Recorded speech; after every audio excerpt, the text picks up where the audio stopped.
If you've just got a Cricut but you don't know where to start, this is the video for you.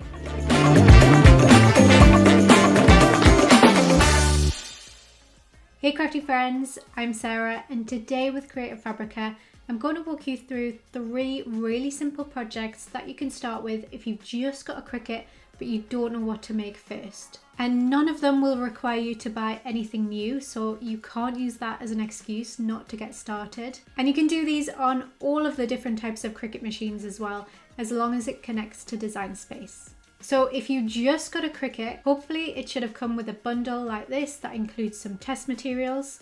And if you did your test project when you first installed Design Space, but then you got stuck and you didn't know what to make next, well, this is the video for you. I go through a step-by-step tutorial of 3 projects that I would recommend that you start with.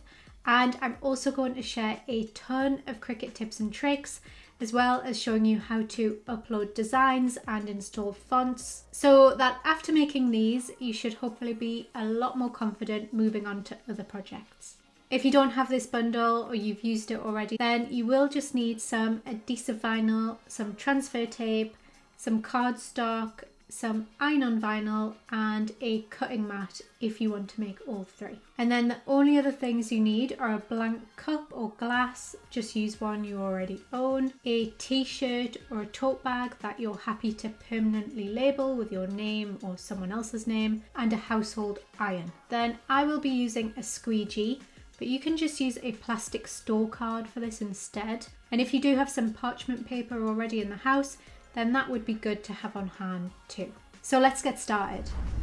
We're first going to start with a blank canvas on Design Space. You can start with a project canvas, but I just find them a bit limiting because they're for a specific sized item, and the one you're using might be completely different. So for the 3 projects we're going to make, I really recommend starting with a blank canvas, and I'll show you what I do. And the first thing we're going to do is decorate a cup with an adhesive vinyl decal. And one of the key things you need to learn is what kind of designs work best for decals. And to show you that, I'm going over to creativefabrica.com, and it's probably easiest to show you which designs to avoid first. So anything like this that has a rough texture isn't going to work with vinyl, as your machine will try to cut all of those gaps out and it will look bad. You can't use multicolored designs like this. These would only be suitable for projects that are printed. And although these designs technically could be cut out of vinyl, I would avoid anything like this that has lots of tiny details, as this will be really tricky to cut and apply. Then you could absolutely cut this out of vinyl. However, you would need to cut each line out of a different color. So this is something I would recommend for when you are a bit more advanced.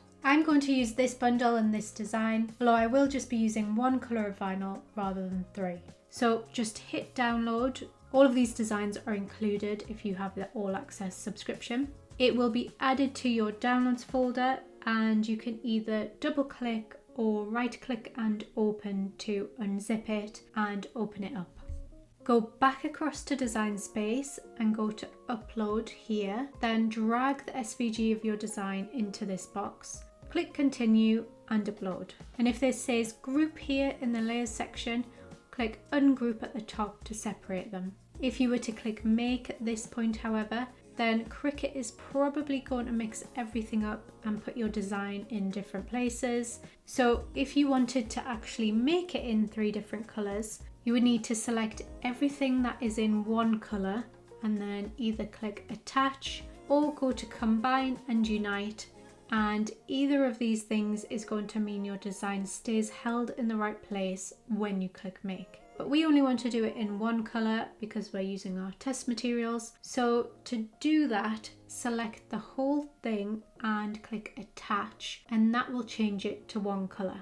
But you can see this warning sign has popped up, and that is saying it is too big to cut on our machine, so now we need to resize it. But before you do that, measure the maximum space you have available for decorating your cup or glass. I wouldn't measure too far around a curved cup like this, because the wider your decal is, the more difficult it will be to apply. Make a note of those measurements, then when you go back to Design Space, go to the Shape section, add a square.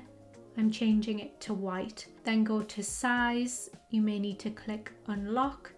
then change the dimensions to what you have just measured. Drag your design above the square in the layers panel and then resize your design over the top of the square, making sure it is smaller. Then you just need to hide or delete the square before clicking make. And if you're using a different type of vinyl that isn't smart vinyl, you will need to choose on mat here and add your vinyl to the left hand corner of your mat. Otherwise, choose without mat and click confirm. And I'm going to use the piece I used for my test cut. I'm just going to turn it around, and this is removable smart vinyl. Make a note of what yours says on the back too. And go back to Design Space and click on Browse All Materials. Then choose whatever it says on the back of your vinyl from this list here. Then insert into your machine, making sure the vinyl is under the rollers. If you have a Cricut Explore 5 or a Joy 2, I think, then it will start cutting straight away. Otherwise, click go when it starts flashing and that will start cutting.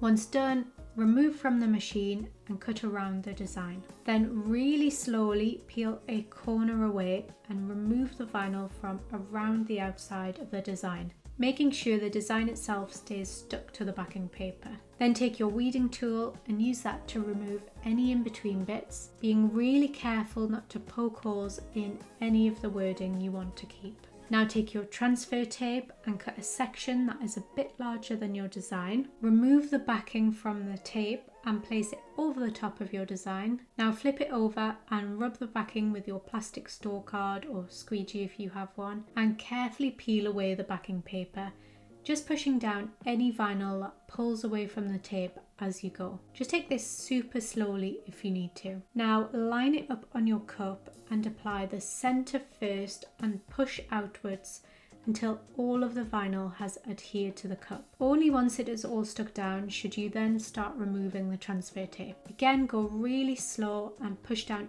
any bits that pull up as you go. And there it is done. I wouldn't actually recommend using removable vinyl for cups as it won't last very long, but this is perfect when you're just practicing, as you can remove it easily and try again with different designs if you want to. Now let's make a custom gift tag using the pen feature. If you didn't get card in your sample pack, then you can just use any card or thick paper you have already. And I'm going to go back to Cricut Fabrica to look for some tag shapes. I'm going to download these ones and then again go to the upload section in Design Space, and I'm using the PNG file this time. So dragging that into the box, and I'm going to select single layer before clicking continue and uploading. Then I'm going to resize that to 4 inches high, and I'm just changing the color to white. Then use this text button to add text and write the text you would like over the top of your tag. And to use the pen feature for this writing, we need to select it, go to operation, and then change this to pen. And this is how it will look when it is written. So if you want to avoid that outlined look, let's go back to Creative Fabrica and look for a single line font. And these are fonts that are going to come out as a single line with the pen feature. To install, download and double click to unzip the folder again. Then right click and open with Font Book or Font Folder, I think it is, on Windows, and hit install when this button comes up. Then when you go back to Design Space, you do just need to make sure your project is saved, then go to View and force reload so that your new font will show up. And to find it, click on the font box and then the System Fonts tab and search for it, and that should show up in there, so you can select it and it will change your wording to that font. You may need to go back to operation to change it to pen again. Then if you need to, you can go to format and change the line space to add more or less space between the lines. So once you're done, select all, then hit attach, and this will need to go on your cutting mat. So click on mat, then set your material to medium cardstock, unless you're not using your Cricut sample materials, in which case you may need to choose something different. Remove the cover from your mat and add your card to your mat in the left hand corner with the textured side facing down. Then you need to add your pen to your machine. If you have one of the smaller machines, you may need to remove your blade first, push it into the slot until you hear a click, and then close the clasp. Then insert your mat into your machine. Press go and it will draw first, and if you have a smaller machine you may need to remove the pen and switch it with the blade halfway through, but otherwise it will cut automatically. Then once done, remove the mat away from the card, and there it is. You can use these for so many different things. Now let's make a label out of iron-on vinyl. And again, we're going to start by measuring the space we have available on our item, then create a template in Design Space that is the same size. And I'm just going to write in name this time. We don't want to use any fonts as thin as this, as it won't cut or stick well. And I'll show you what else to avoid over on Cricut Fabrica. Be careful with really loopy fonts like this, especially for smaller designs, as they may also cut quite thin. Avoid distressed fonts like this.